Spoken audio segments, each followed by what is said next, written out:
Baru-baru ini kita pasti sudah mendengar perpindahan pemain bintang tim Portland Trail Blazers yaitu Damian Lillard ke Bucks. Perpindahan ini cukup menghebohkan para penggemar NBA karena tidak ada yang menyangka bahwa Lillard akan pergi ke Bucks pada akhirnya. Dan hal ini sangat luar biasa karena di tim Milwaukee Bucks akan ada dua duet superstar yaitu Damian Lillard dengan Giannis Antetokounmpo. Namun tahukah kalian bahwa sebenarnya trade ini justru menyebabkan kerusakan besar di NBA? Bagaimana ini bisa terjadi? Dan apa kerusakan itu? Sebelum lanjut, jangan lupa like dan subscribe ya. Simak ulasan berikut ini.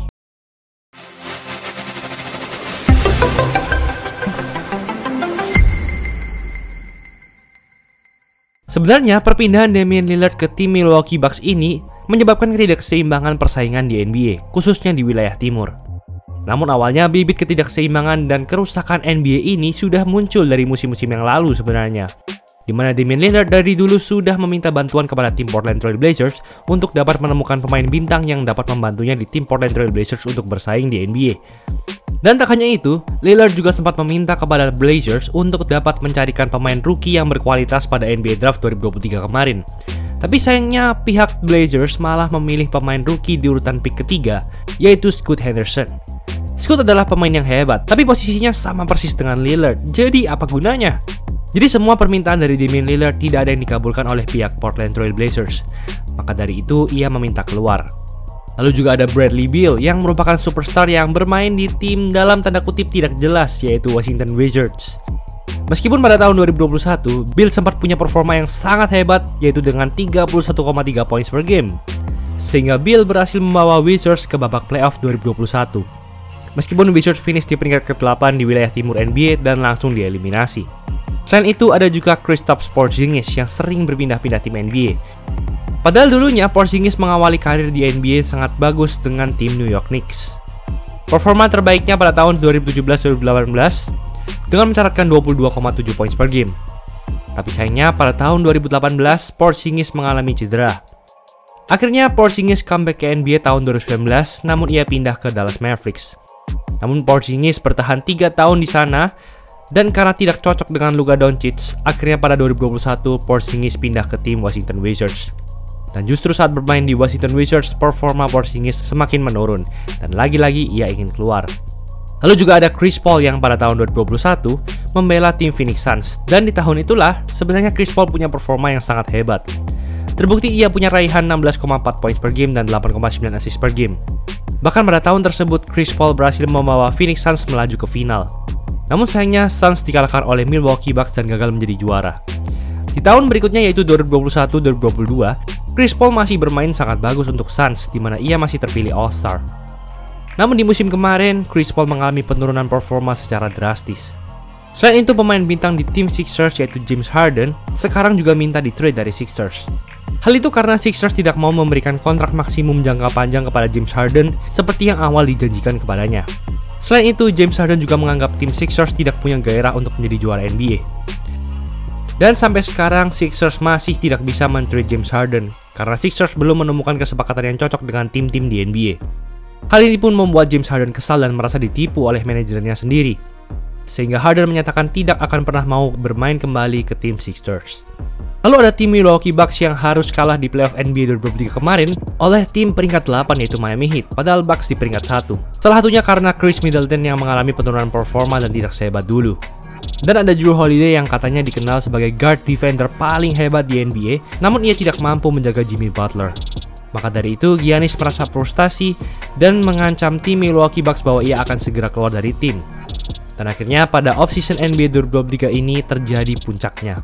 Karena pemain yang kami sebutkan tadi semuanya berpindah tim, di mana Bradley Beal pindah ke Phoenix Suns, Kristaps Porzingis pindah ke Boston Celtics, Chris Paul pindah ke Golden State Warriors, Jrue Holiday pindah ke Boston Celtics, dan Damian Lillard pindah ke Milwaukee Bucks.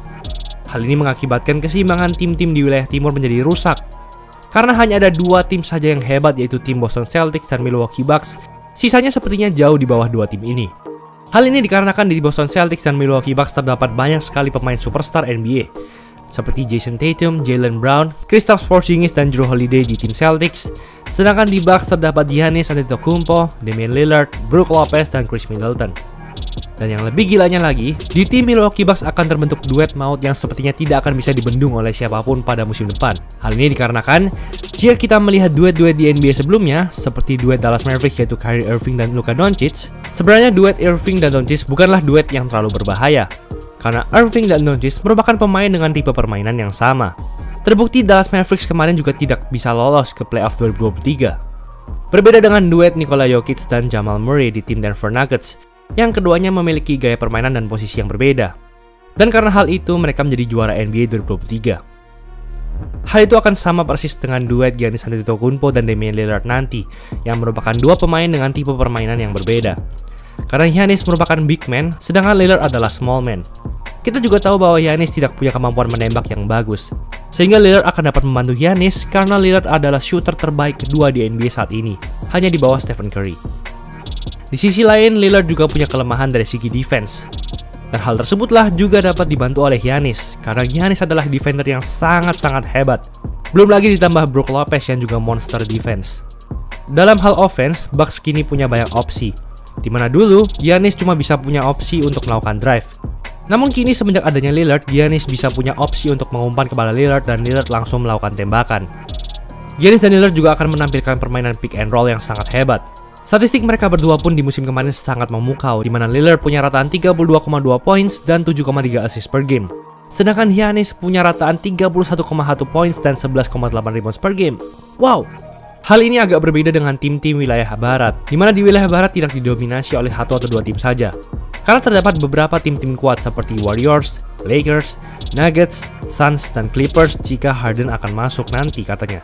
Hal ini mengingatkan kita pada era NBA tahun 2010-2014, di mana NBA dalam tanda kutip rusak karena di wilayah timur hanya didominasi oleh dua tim saja yang kuat, yaitu Pacers dan Miami Heat, sisanya jauh di bawah. Sedangkan di wilayah barat bisa dikatakan merata karena semua tim hebat. Menurut prediksi dari web-web odds di internet, tim dengan kemungkinan atau odds tertinggi untuk menjadi juara NBA di wilayah barat ditempati oleh Denver Nuggets dan nomor 2 ditempati oleh Phoenix Suns. Sedangkan di wilayah timur ada Bucks di urutan pertama dan Celtics di urutan kedua. Berdasarkan hal itu, berarti kemungkinan tim yang bakal masuk final NBA musim depan adalah Bucks versus Nuggets. Kalau menurut cerita basket sebenarnya agak mirip sih. Di wilayah timur akan Celtics melawan Bucks, sedangkan dari wilayah barat mungkin ada Lakers melawan Nuggets atau Phoenix Suns melawan Nuggets. Lalu untuk finalnya adalah Bucks melawan Nuggets dan yang akan menjadi juara yaitu Milwaukee Bucks. Menurut kami, alasan kenapa Lakers tidak menjadi juara NBA lagi mungkin karena LeBron James sudah terlalu tua dan Anthony Davis juga gampang cedera. Sehingga susah untuk Lakers untuk melewati duet-duet pemain yang lebih muda seperti Jamal Murray dan Nikola Jokic atau Damian Lillard dan Giannis. Lalu Celtics, pemain superstarnya yaitu Jason Tatum merupakan pemain yang sangat jago. Tapi sayangnya Jason Tatum masih belum memiliki mental juara. Karena Tatum sempat bilang sendiri bahwa ia tidak pede dengan skillnya. Lalu tim Phoenix Suns juga kurang pemain-pemain veteran yang bisa membawa juara NBA. Meskipun ada Kevin Durant di sana, tapi jika Durant hanya berjuang sendirian, maka akan gagal terus. Serta untuk Devin Booker dan Bradley Beal, kayaknya mereka bukan pemain superstar yang bisa bawa timnya juara ya. Ditambah lagi, tim Phoenix Suns punya 3 pemain scorer dalam satu tim sekaligus. Hal ini mirip seperti Nets 2021, cuma bedanya Brooklyn Nets 2021 masih mending karena ada James Harden yang bisa menjadi pemain playmaking. Sedangkan Suns musim depan sepertinya nggak ada pemain yang bisa jago playmaking. Hal ini berbeda dengan Suns musim lalu, di mana masih ada Chris Paul yang adalah point guard. Dan untuk Denver Nuggets kayaknya belum bisa membendung kekuatan offense duet baru yaitu Damian Lillard dan Antetokounmpo. Lalu yang terakhir untuk Warriors, dengan mendatangkan Chris Paul tentu bakal ngebantu tim Warriors, tapi sepertinya masih belum bisa membentuk tim-tim kuat di wilayah barat dan timur. Itulah ulasan mengenai episode kali ini. Kalian bingung mau cari jersey berkualitas tapi nggak mahal di mana? Di DC Sportswear aja. Bisa custom semua jersey olahraga apapun cuma 150.000 per setel. Gas, check out aja L-Shop dan sosmednya.